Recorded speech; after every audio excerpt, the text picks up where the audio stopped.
tyre zyrtare, sipas nenit 401 të kodit ton penal, por edhe të kodit paraprak, element esencial i kësaj vepre penale është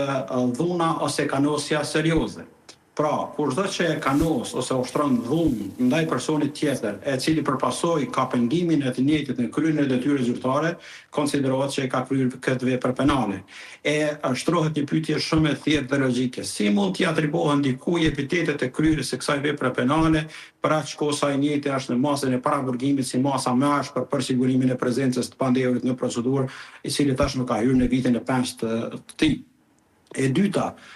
është thënë edhe në mocionin procedural të palës mbrojtëse se sa i përket çështjes së shkeljeve të natyrës procedurale. Është standard procedural që një gjyqtar ose gjyqtare në të njëjtën çështje nuk mund të jetë e përfshirë në stade të ndryshme të procedurës penale. Përfshirja e saj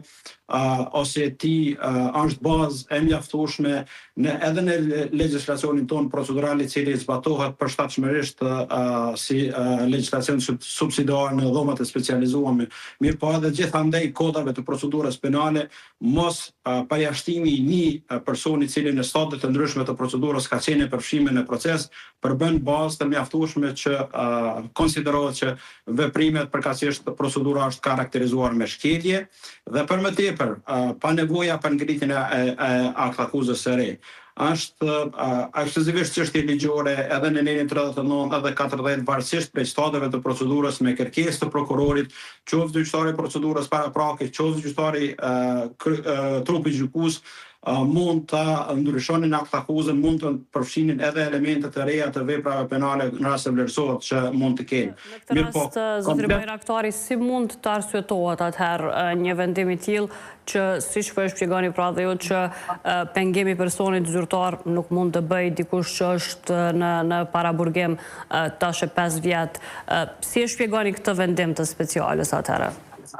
Natyrisht kjo çdo mend që ka të bëjë me një tendencë të përsekutimit të ndjekjes dhe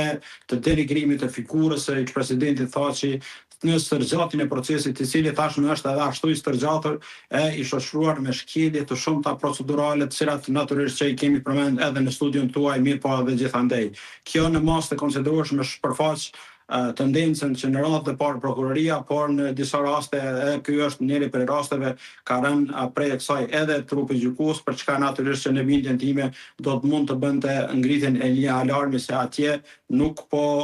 përveç që nuk po gjykohen individet, atje po gjykohen ish-krerët, mirë po gjykimi është shoqëruar me shkelje të shumta e të cilat